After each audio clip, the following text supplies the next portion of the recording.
Is for you to just have the tiniest bit of vision, you know, to step back for 1 minute and look at the big picture. Jodie Foster pleads for research funding there as a scientist searching for signals of intelligent life in outer space. That's in Contact, one of the 5 new movies we'll be reviewing this week. I'm Gene Siskel of the Chicago Tribune. And I'm Roger Ebert of the Chicago Sun-Times. Our first movie is Contact, and the headline is, "This is the most intelligent and involving movie about extraterrestrial life since Close Encounters of the Third Kind." Directed by Robert Zemeckis, the movie stars Jodie Foster as an astronomer whose boss thinks her passion to discover other life forms is misguided. I don't consider what could potentially be the most important discovery of the human race nonsense, okay? There's 400 billion stars and only out there. two probabilities. One, there is intelligent life out there, but it's so far away you'll never contact it in your lifetime. And you're making a decision. Two, there's nothing out there but noble gases and carbon compounds, and you're wasting your time. That's Tom Skerritt as the dubious superior, but then everything changes when Foster's character does indeed detect signals that are unmistakably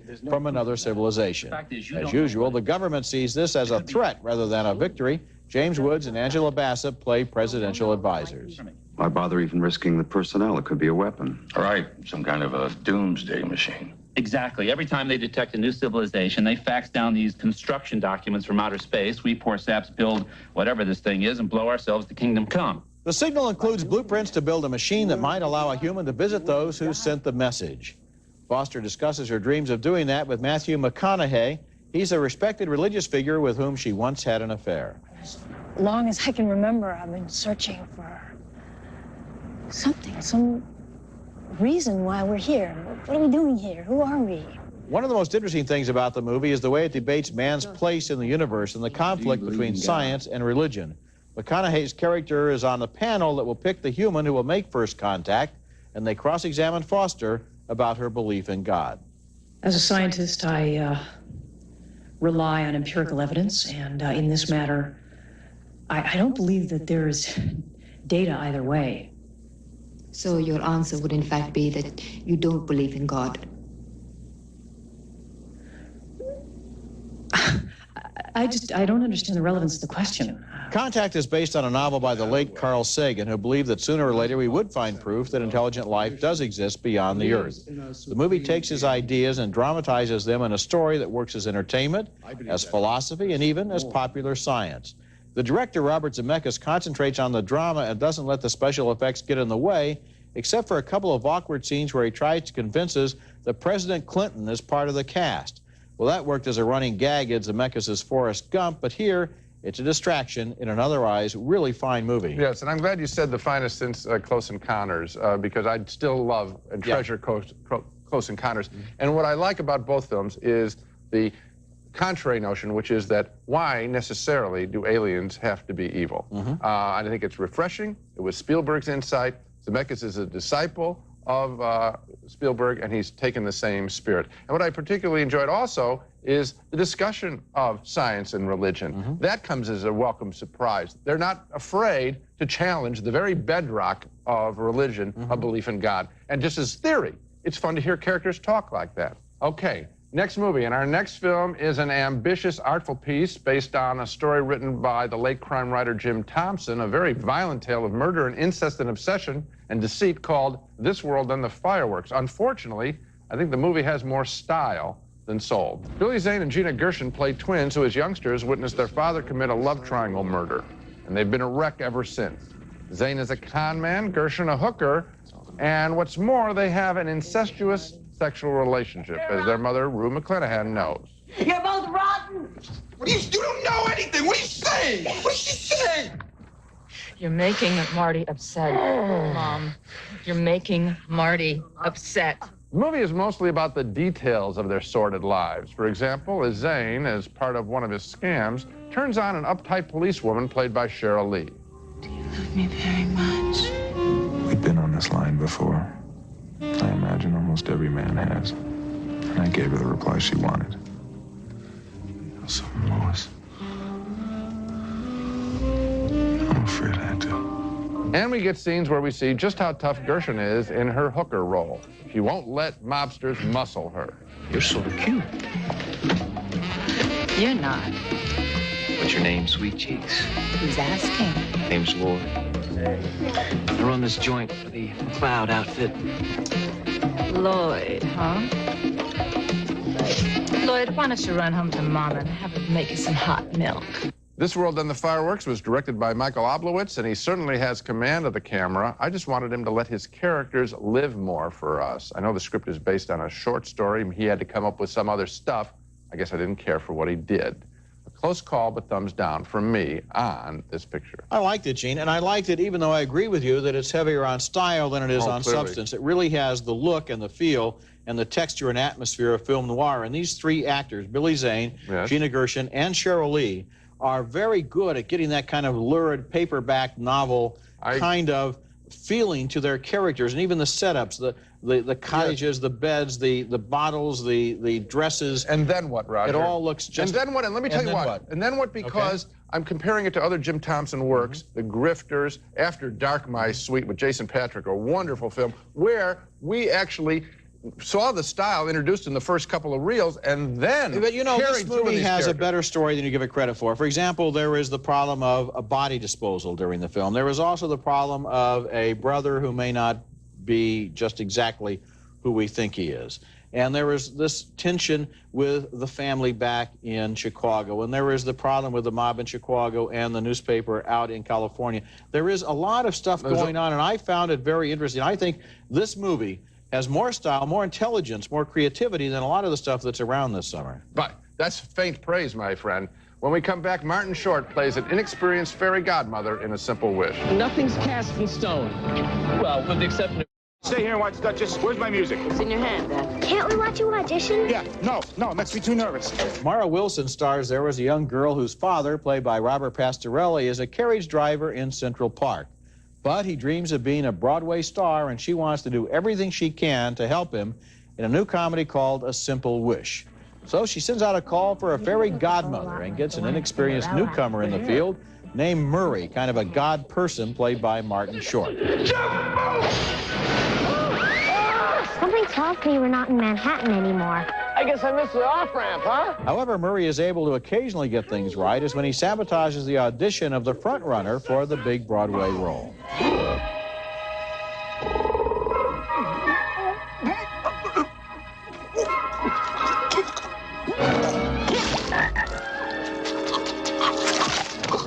The movie's arch-villain is played by Kathleen Turner as a magic maker who has turned her back on fairy godmotherdom and made herself a princess of evil. Feeling a little al dente today, are we? Oh, no, Mary, don't. You'll smudge my wax. A Simple Wish is one of those movies that has some nice moments but never really reaches escape velocity. A lot of attention has been paid to the special effects, but the story really moves the little girl out of the spotlight and focuses on the battle between the evil witch and the forces of good. And we never feel the Kathleen Turner character has any conviction. She has simply been invented in order to create a phony conflict.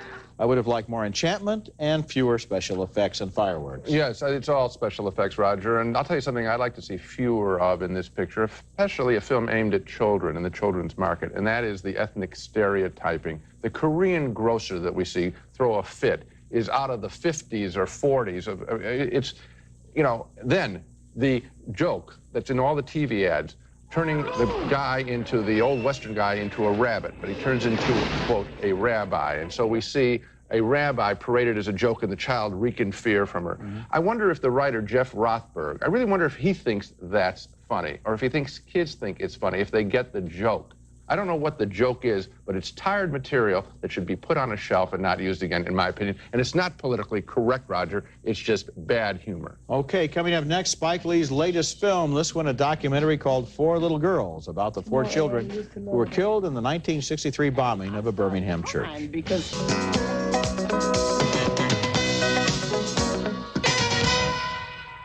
At that moment that that bomb went off and those 4 little girls were blasted and buried in the debris of the church, America understood the real nature of the hate that was preventing integration. Walter Cronkite talks about the significance of the 1963 bombing murder of 4 young girls in a Birmingham, Alabama church, Hate Revealed. And that's the significance, too, of Spike Lee's powerful new documentary, 4 Little Girls. And the intent of this film, I suppose, is similar to what Steven Spielberg is doing, getting on tapes interviews with Holocaust survivors across America. And that is making a permanent record of the inconceivable hate, holding it up to the light, facing it, preserving it, so it can properly be scorned and never denied. Here, the parents of one of the girls who died in the bomb blast recall trying to explain a whites-only luncheonette to their then 6-year-old daughter. Denise said she wanted a sandwich. And it was kind of painful to say, no, you can't have it. She wanted to know why. And we had to tell her the sage-old story about whites only can eat here, but we can't. We'll eat when we get home. And here a friend of the same dead girl recalls the funeral of the children. I remember coming down the steps of Addie's and Denise's funeral and letting go of the casket. I don't know, I just lost something, you know. Again, this racist attack had several important repercussions. No, I said, look, I'm going to have to get out of the movement and kill these guys. We are not going to let guys come into the community, blow up our churches, and kill our children. We're not going to do it. The second option was that if blacks in Alabama got the right to vote, they could protect their children. The first time I met Spike Lee, at the time of Do the Right Thing, he told me he thought he was on a mission, that he had a calling. And I think this must be part of the calling, to use film to document the tragedy of the black experience in America. If you don't know this sad chapter, you will want to experience it and meet some remarkable people who survived it. You know, I remember the day when those 4 little girls were murdered, and it was sort of like the day of the tragedy in Oklahoma City, when the life of the whole nation comes to a halt and you're confronted with something that really threatens the fabric of this deal that we've all made with each other to try to get along with each other in this country called America. And that was the day that was really the turning point in the civil rights movement, because it gave a face to the hatred that underpinned segregation. And for Spike Lee to bring it back now 34 years later is very important, because again today churches are being bombed in the South, and somehow the target of a church is very important, because a church is where people keep their spiritual goods and where they keep their values. And when you attack somebody's church, you're attacking their beliefs. It's worse than blowing up their house. Well, I mean, of course. I mean, who could be more defensive? Now let's get back, though, to the filmmaking here. And the filmmaking, you talked about the sadness of the situation. His filmmaking is very good. To focus, again, on not specifically the crime itself and the prosecution thereof, but the memories. And the survivors. Yes, yes. And what they've had to carry with it. And to try to explain to your child how someone can hate you if they've never met you. When we come back, a rare early version of The Big Sleep starring Humphrey Bogart and Lauren Bacall.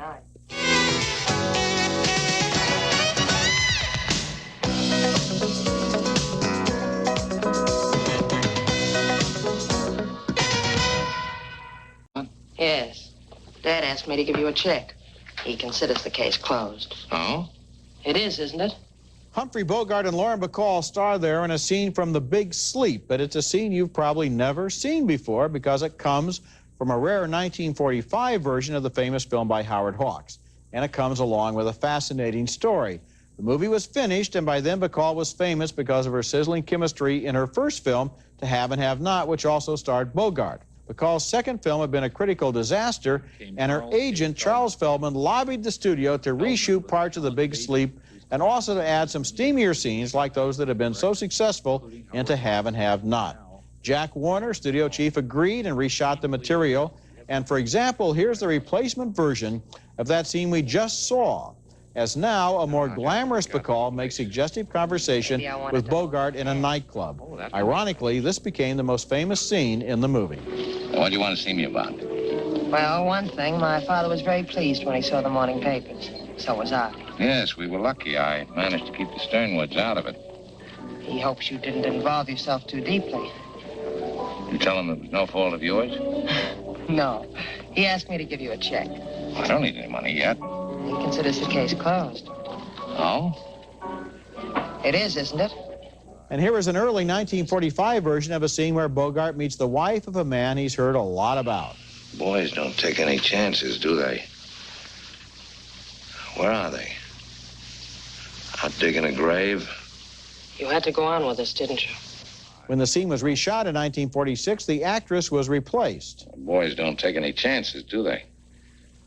Where are they? Out digging a grave? You had to go on with this, didn't you? The earlier version of the film has been restored by the UCLA Film Archive, which also adds an extensive documentary narrated by Robert Gitt, in which we're shown every change between the two versions of the movie. Now, the result is fascinating. First of all, you get to enjoy the original cut of one of the greatest film noirs ever made. Then you get to see the new stuff. It's a glimpse behind the scenes of filmmaking, and in this case, when we see the changes made by the studio, we are forced to say that the studio was right. The 1945 Big Sleep was a good movie. The 1946 Big Sleep was a great movie. But of course, the 1946 Big Sleep is made, and people, comment on it, that it's very hard to understand. Oh, What is helped by this is seeing how the story gets a little bit twisted up, because we see the earlier version too. The thing that I had the big discovery on, of course, Bacall and Bogart are sensational, and the writing is wonderful, and I mean, you have Faulkner working on the screenplay. Yeah, I know, That is the role that Charles K. Feldman, Lauren Bacall's agent, played in here. Agents get dumped on all the time. He writes a fantastic letter of detail that I think will stun people who think of agents as 10%ers. He takes control of her career. He makes the film better. He changes the direction of her career. And he would go on to become a film producer, and he's a big talent. Feldman knew his movies. That's right. And he was absolutely right about this one. Now, the plot is true. Nobody has ever been able to understand. But on the other hand, even in the 1945 version, you never find out whether the chauffeur committed suicide or drove off the pier or was murdered first. You never find that out. You never find out the origin of another murder. And there's famous correspondence back and forth between Faulkner and Raymond Chandler and everybody else. Nobody, including Raymond Chandler, the author of the original book, really understood the plot. We owe this, of course. The archive, UCLA Archive, can do its work because there is a video payback, and there's money to be made in getting material like this and showing it to people, and I think it's just great. Coming up next, ballroom dancing competition is the centerpiece of a new romantic comedy called Shall We Dance? Ballroom dancing has a long, proud history of being the inspiration for marvelous movie romance, from Astaire and Rogers through the Australian Strictly Ballroom. In the most entertaining new Japanese film, Shall We Dance, the subject is really personal growth as a beaten-down businessman decides to loosen up a bit. そして一番大切なのは、自分の右サイドを相手の右サイドから絶対に離さないこと。いい？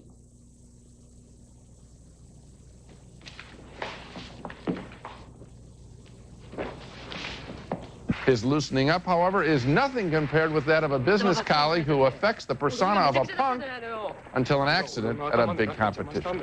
そんなに気になるんだったらさ、カツラなんか初めからかぶんなきゃいいのよ。お前に俺の気持ちが分かってたまるかよ。ハゲ親父の気持ちなんか分かるわけないでしょ。だったよ。かぶんなきゃいいんだろこんなもん。 Don't let the cultural differences put you off. Uptight characters are universal, and so is the liberating power of music. It's a most entertaining movie. Shall We Dance? I think it is, too. I think it may be this year's foreign film that breaks through, like Cinema Paradiso or Like Water for Chocolate, because it's so universal in the story of a man who secretly goes to take ballroom dancing lessons and through that learns how to cure a lot of the things that are wrong with his life and with his family. And at the same time, it's a comedy. And there's a real joy to this picture, and I think that'll be what sells it. Well, let's recap the movies we reviewed on the show. 2 thumbs up for the touching alien adventure Contact. A split vote on This World, then The Fireworks, the incest-laden crime story. It's stylish filmmaking by Michael Oblowitz, to be sure, but Roger felt the story had much more weight than I did. 2 thumbs down on the children's comedy A Simple Wish, with Martin Short as a fairy godmother. 2 thumbs up for Spike Lee's striking new documentary, 4 Little Girls. It's not just a history lesson, it's a high drama. 2 thumbs up for the archival release of the original 1945 version of The Big Sleep, not to be missed by film fans. And finally, 2 more thumbs up for Shall We Dance, the Japanese ballroom dancing musical comedy. And remember, you can now check our votes and hear our reviews of recent movies at our website. The address is www.siskel-ebert.com. That's it for this week. Next week, we'll be back with reviews of more new movies, including Nothing to Lose, with Tim Robbins and Martin Lawrence as unlikely partners in crime, and also George of the Jungle. That's next week. And until then, the balcony is closed.